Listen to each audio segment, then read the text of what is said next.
je vais t'expliquer comment on va sortir du business. Donc, tu vas m'expliquer un peu plus les postes que tu as actuellement. Est-ce que tu travailles, sur quoi tu mets ton temps actuellement, à quoi ressemble ta journée à peu près. Mettre en place un système d'acquisition que j'ai copié sur le marché américain, construire un lien de confiance avec ton audience. Surtout actuellement, tu es en B2C, tu es en make money. La plupart des gens, justement, ils manquent de confiance. Les gens ont peur de se faire arnaquer. Et ensuite, le plan de vente avec l'intelligence artificielle. Donc, actuellement, tu as 10. On va voir comment on peut amener ça à 50 000. Juste pour mettre au clair, et je tiens à mettre ça au clair justement à chaque fois, on n'est pas là pour avoir des ads, on n'est pas là pour avoir des tunnels complexes, pas de VSL, pas de journée à 15 heures. Petite équipe, on croit au levier, 91% de profit, et on va prendre toutes les décisions qu'on va mettre en place pour t'amener jusqu'à 50 sur de la data, précisément des systèmes qui ont fait leur preuve. Alors frérot, explique-moi à quoi ressemble ta journée actuellement. Genre sur quoi tu travailles, qu'est-ce que tu Principalement gères? sur quoi je travaille, moi je découpe ma journée en deux grosses parties. La première partie de ma journée, je me concentre vraiment sur mon agence. Et la seconde partie de ma journée, je me concentre principalement du coup plus sur mon offre, mon accompagnement. Mes appels, je les prends entre 15 h et 21 h. Donc je laisse quand même une assez large... la plage horaire est quand même assez large Ouais. au niveau de mes appels. Parce que j'en ai pas énormément. Du coup, je préfère laisser pas mal de temps. Donc en fait, j'organise ma journée principalement en fonction des appels que j'ai. Quand j'ai pas d'appel, je me concentre sur créer un plan de contenu, voir ce que je peux faire, regarder ce qui a déjà marché comme contenu et essayer de programmer ça et de voir ce qui a marché, comment le faire différemment et du coup voir comment est-ce que je peux ramener encore plus de trafic sur mon... Parfait. De 15 à 21 heures, tu fais combien d'appels à peu près? Ça dépend entre 2 et 3 appels. Ok, et les slots sont ouverts tous les jours de 15 à 21 heures. Ouais. Ok. Donc 2-3 appels à peu près, genre combien d'appels par semaine? Une vingtaine? Ouais, mais un peu moins d'une vingtaine quand même. Ouais, un peu moins. Ouais, une Ça petite fait 15, ouais, 16. une petite quinzaine d'appels à peu près. Ok. Est-ce que tu fais le montage? Je fais peu de montage parce que c'est des vidéos qui requièrent peu de montage, en tout cas ce que je fais pour l'instant, Ouais. parce que j'ai pas trouvé encore exactement ce que je peux faire comme contenu qui pourrait. Enfin, le contenu que je fais pour l'instant ne requiert pas de montage. Le montage. C'est ça, ouais. TikTok, est-ce que tu as YouTube? J'ai YouTube, mais c'est plus lifestyle, Lifestyle. vlog, etc. Mais du coup, je suis en train de réfléchir aussi à créer une micro-chaîne YouTube, comme tu l'expliques bien. Mais voilà, pour l'instant, je me concentre uniquement sur vlog, etc. sur YouTube. Et après, créer une micro-chaîne pour donner de la valeur concrète sur mon business, c'est pas quelque chose que je fais pour l'instant. Parfait. Ok, donc montage, tu gères pas tant que ça, Ouais. mais t'as pas quelqu'un que tu délègues encore. Non, je délègue pas encore. Setting sur Instagram et TikTok, tu délègues ou tu... Non. Ok. Pour l'instant, je délègue très peu. Ok, J'ai- non, pour le moment, je fais tu tout seul tu pour fais tout l'instant. seul. Ouais. Ok. Ok, je vois. Sur YouTube, principalement, qu'est-ce qui te ramène le cash actuellement? C'est TikTok? Principalement, ce qui me ramène le cash actuellement, c'est TikTok. Ouais. Ok, parfait frérot. La prochaine étape, et les prochaines étapes qu'on va mettre en place pour qu'on puisse amener ça à un autre niveau, c'est que tu puisses sortir du business justement. Donc, on va déléguer un setter. Le setter, il va te permettre de convertir des gens, donc vendre. Il va également te permettre de construire de la confiance. Son rôle, c'est juste de discuter en ton nom. Donc, il discute sur Instagram simplement. On ne peut pas savoir, en tout cas, on ne doit pas savoir que c'est le setter. Il faut qu'on vraiment, on pense que c'est Aways qui discute. Donc, vendre, également construire la confiance, un head of content. Donc, pas simplement un monteur vidéo, il te faut vraiment quelqu'un qui connaisse la vision. Est-ce que tu veux mettre en avant le lifestyle? Est-ce que cette fois-ci, c'est plus émotionnel? Est-ce que tu veux plus montrer ton autorité justement sur les réels, ce que tu expliques, créer son agence, c'est pas si simple que ça, etc. Une VA qui gère toutes les tâches chiantes. Imagine frérot que tu as un paquet de tâches chiantes à gérer. Donc ça justement les déléguer pour que tu passes pas ton temps dessus. Il y a un media buyer potentiellement si on veut commencer à structurer. En fait la structure c'est, tu as ton contenu organique, on va parler de clipping justement. Tu as le setter justement qui permet de contacter chacune des personnes qui s'abonnent, qui est qualifiée. Le head of content qui te permet d'attirer des gens pour le setter. La VA qui gère toutes les tâches chiantes. Et ensuite le media buying qui nous permet de faire du retargeting. En gros, on va créer des ads qui seront uniquement affichés pour des gens qui avaient déjà vu ton contenu organique. Ça nous permet d'aller revenir vers eux, rester dans leur tête et leur dire bah, écoute, là j'ai ma solution, book un appel. Comme ça, on augmente le nombre d'appels. Commençons ici. Comment tu structures ta semaine? Tu m'as dit effectivement que tu as à peu près 5 slots ouverts de 15 à 21 heures ou moins? Ouais, c'est à peu près ça. C'est environ 5 slots de 15 à 21 heures. Tous Ouais, les c'est ça, jours. ouais, 5 slots tous les jours. Ok. Ton offre est à 1K? Alors du coup, c'est un plan de paiement. Donc 1K, c'est ce que je peux proposer. Mais l'offre en elle-même est à 2K5. 2K 5. L'accompagnement est à 2K5. Ok, parfait, frérot. J'avais calculé à 2K. Donc imagine, on va dire 2K, que le panier moyen c'est 2K. Ouais. Le panier moyen c'est combien à peu près? Est-ce qu'il paye 2K 5 cash? La plupart du temps, c'est 1K. Ça va plutôt être 1K. Il y a des gens qui payent 2K. Il y en a qui payent 1K. Il y en a qui payent un petit peu moins, ça dépend. Le panier moyen, je dirais qu'il est à 1K. Panier moyen, 1K, ok. Ce que tu mets en place, imaginons que le panier moyen, il est à 2K. Est-ce que tu as une idée de ton taux closing actuellement? Non, pour le coup, les KPIs, c'est quelque chose sur lequel je bosse pas beaucoup. Ok, frérot, tu vois, par Voilà. exemple, C'est écrit. Non négociable, KPIs, Ouais. team Ouais, loop. ouais. En fait, tous les soirs, justement, les gens qui sont à 10 000, le problème, c'est qu'en fait, ils savent pas pourquoi ils ont fait leur meilleur mois. Et quand tu veux scaler à 50 000, tu dois savoir qu'est-ce qui fonctionne pour redoubler sur ce qui a déjà fait ses preuves. Quel type de contenu rapporte du cash? Quel message le setter met en place qui va vraiment ramener les gens en appel? Une fois que tu peux identifier ça, tu peux redoubler, mais il faut déjà le traquer, justement. Ouais, Donc, tous les soirs, il y a un document sur le school, sur l'espace, justement, Ouais. sur le tout premier espace bienvenue. Tu as le document de KPIs, justement. Donc, tu dois tout traquer. Tu as l'espace sur le setting, l'espace sur les stories, tes vidéos TikTok, quelles sont les vidéos qui rapportent le plus de leads qualifiés, les call bookés. Donc, j'ai eu tant de call bookés cette semaine, tant de show up, tant de closing, etc. Tout traquer pour voir les problèmes sur le business. Mais des calculs que j'ai fait, imaginons que tu as 30% de taux closing de, ce que tu me dis par WhatsApp. Je pense que c'est à peu près ça. Ouais, je pense. Il te faut à peu près 25 nouveaux clients pour faire 50 000. Il te faut donc 6 clients par semaine et il te faut à peu près 24 disponibilités ouvertes. Donc 24 calls par semaine en tout cas. 24 personnes qui viennent en appel. Donc tu ouvres en gros 6 slots. 6 slots le lundi, 6 slots le mercredi, 6 slots le vendredi et 6 slots le samedi. Et tous les autres jours, justement, mardi, jeudi et dimanche, c'est juste pour la création de contenu. Comme ça, en fait, tu sépares ta semaine entre le rôle de manager. Donc, c'est-à-dire que tu vas gérer de l'humain, tu fais tes appels de vente. Mais le problème, c'est que si tu fais des appels de vente tous les jours, tu m'as parlé que tu faisais de la création de contenu, etc. pendant quand tu es à Dubaï, justement. Le problème, c'est que tu as la créa, mais en même temps, tu as un appel peut-être dans l'après-midi qui t'empêche de te focus sur la créa. Donc, vaut mieux séparer parce que tu n'as pas besoin de tant d'appels que ça, tu l'as dit. Oui. Vaut mieux justement avoir tes appels le lundi, tu sais que tu fais que ça, zéro contenu. Mardi, tu fais full contenu. Il n'y a aucun appel qui vient. Genre, même pas un appel avec moi, rien, juste contenu. Contenu, ouais. Ensuite, mercredi, call. Jeudi, client. Donc, tu peux gérer tes clients, même faire du contenu, ça dépend des besoins. Vendredi, call. Samedi, tu fais que des calls. Et dimanche, tu peux faire les deux. Tu peux faire les clients et le contenu. Comme ça, tu sépares ta semaine dans les deux. Tu fais le rôle de manager, tu donnes du temps à l'humain, que ce soit ton équipe, que ce soit tes clients, que ce soit les prospects ou encore les gens avec qui tu avances. Et ensuite, tous les soirs, c'est pas tous les soirs obligatoirement, mais des looms pour ton équipe. Ok. Donc pour ton setter, écoute frérot, j'ai remarqué qu'il y avait ça. Sur tes premiers messages, effectivement, le taux de réponse, il n'est pas élevé. Donc essaie de modifier ça justement. J'ai remarqué que le taux de réponse est élevé, mais le taux de booking n'est pas élevé. Et comment on voit que le taux de booking n'est pas élevé? On traque, justement. Ouais, et c'est là que tu vois tous les problèmes, tu vois. Et là, frérot, quand tu vas traquer et que tu sauras ton taux de closing, ça va être tellement simple de faire 50 000 parce que tu vas tout savoir. Quand tu vas filmer un TikTok et tu vas regarder le ratio entre le nombre de vues et le nombre d'abonnés qualifiés, ou même le nombre de vues et le nombre de calls bookés, tu vas te dire putain, pourquoi il a fait plus de vues, j'aurais fait plus? Easy, en fait. Tu vas juste doubler sur ça qui fonctionne. Pour ton plan de contenu, on va mettre en place du clipping. Tu m'as dit que c'est TikTok, actuellement ta plateforme principale. Ouais, pour le coup, en ce moment, c'est TikTok. Ok, tu as un seul compte? Ouais. Et du coup, tu gères encore toi-même. Tu fais pas tant de montage, mais c'est toi qui je fais pas tant de montage, mais du coup, comme la semaine est assez chargée, avec, du coup, en fait, c'est parce que la semaine est très peu organisée aussi. Tu vois, je fais tout tous les jours.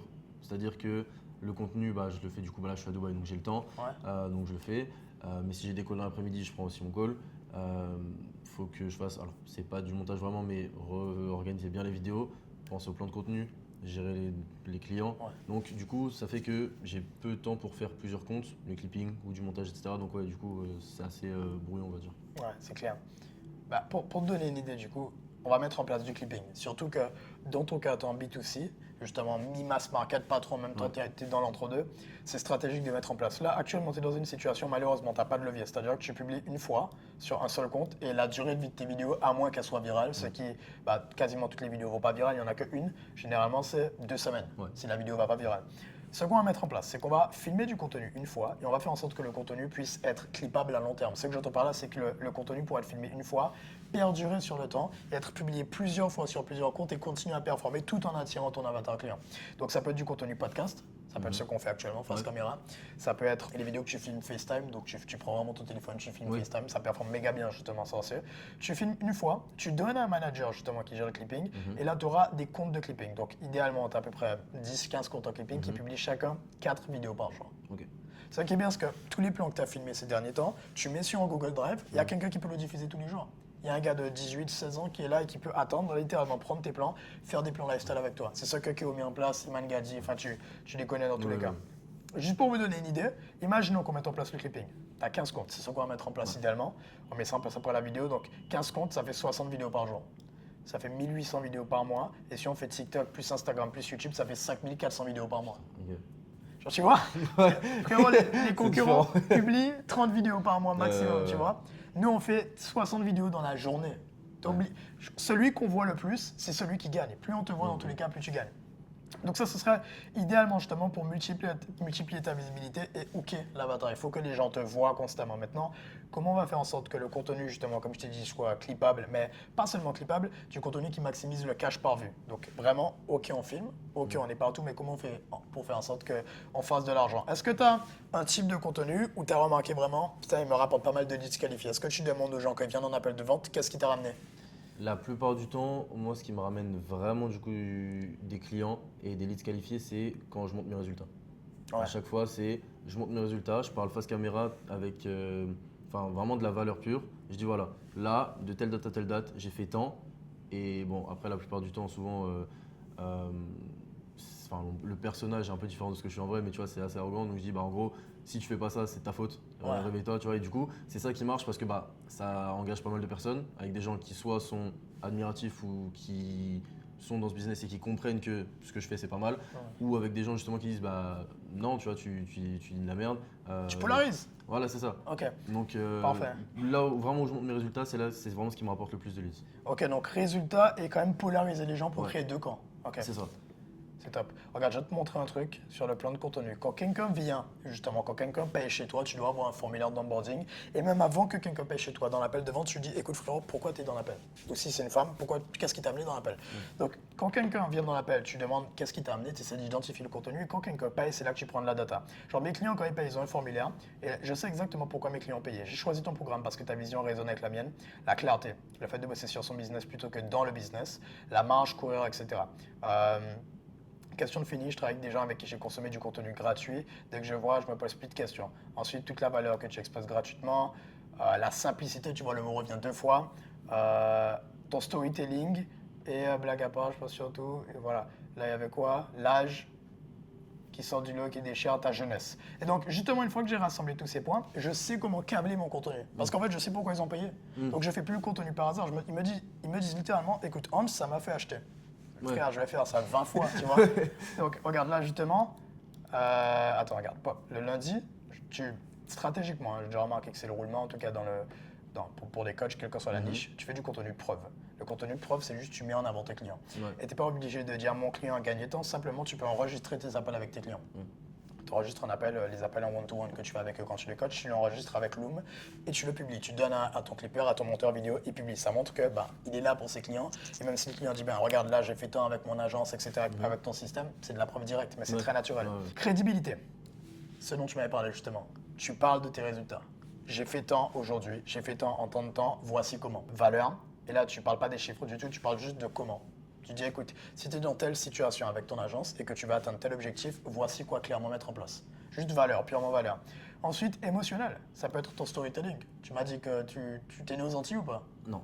Ah non. Bah, du coup, quel que soit, tu vois, tu utilises ton storytelling. Ouais, bien Tu sûr. utilises, Ouais, tu bien sûr. utilises ta vie, comment t'en es arrivé là, comment t'as mis en place l'agence, tes échecs, t'accumules plein de choses justement. Tu crées ta propre histoire justement pour que les gens s'attachent à toi. Ensuite, à nouveau preuve, tes clients, Ok, ouais, les clients. émotion, valeur. Ok. Dans ton cas, justement, et c'est pour ça qu'il faut câbler, tu m'as dit que les gens venaient pas mal pour, tu m'as dit tes résultats. Ouais. Pour construire de la confiance, on va utiliser plusieurs outils. On va utiliser Instagram et les séquences de story Instagram plus la micro-chaîne YouTube. Donc là, c'est les prochaines étapes. Du coup, pour bien résumer, on te rend plus visible avec le clipping. Avec les stratégies potentiellement de ads, ça va voir après une fois qu'on a bien scalé le clipping. Parce que les ads, en fait, j'ai l'impression que c'est plus quand tu es très niché. Toi, c'est un peu plus large et tu peux aller avec le clipping. Ça va très bien fonctionner. Il y a certaines personnes pour qui ça fonctionne moins bien. Dans ta niche, ça va très bien fonctionner. Donc là, maintenant, construire de la confiance. Quand quelqu'un arrive sur ton compte Instagram, instantanément, il doit comprendre ce qui se passe. Moi, je suis en B2B, je dis start R, preuve, système, et ensuite, frère, il y a plein de témoignages. Ok. Parce que c'est ça qui intéresse les gens, c'est de la preuve concrète. Écoute, combien de personnes t'as scalé, à combien tu les as scalées. Pour toi, dans ton cas, je regardais ce qui fait sens pour ton avatar, c'est commence ici, et tu mets un mix de ta vie et un mix de crédibilité. Tu montres tes chiffres, regardez, je fais ça aujourd'hui, etc. Ensuite, ta vie, full flex. C'est du côté émotionnel. En B2C, les gens achètent pour l'émotionnel, pas tant. J'imagine, dans ton avatar, full émotionnel. C'est vraiment full émotionnel. Full émotionnel. Tu vois, et après, ils vont justifier avec un produit de qualité. Et là, tes clients. Parce que si tu montres que toi, on va dire, putain, il n'apporte pas de résultats aux clients. Donc, il faut quand même montrer les clients. Et après, ton histoire. Juste les 4 bulles ici, quand quelqu'un arrive sur ton Instagram, il sait exactement ce qui se passe. Ouais. Commence ici, ma vie, mes clients, grâce à mon mécanisme. Commence ici, tu expliques ton mécanisme, plus tu montres ta crédibilité justement. Et ensuite mon histoire. Tu fais en sorte que les gens s'attachent à toi justement émotionnellement. Séquence de story Instagram, allons sur mon Instagram. On va aller dans archives, je vais te montrer ça. Par exemple, ici, on rentre dans crédibilité. Je montre mes chiffres directement. Mais je ne veux pas uniquement montrer mes chiffres, donc après je vais enchaîner avec. J'ai signé 10K, je montre, et là, mécanisme. Donc je commence à expliquer comment, grâce à mon ascension, etc. Et tu vois, en fait, simplement, je prends sur Instagram, je télécharge la story et je rajoute du texte. Je fais rien depuis Canva, tout depuis Instagram. C'est méga simple, ça prend. Tu mets 30 minutes, 1 heure par jour.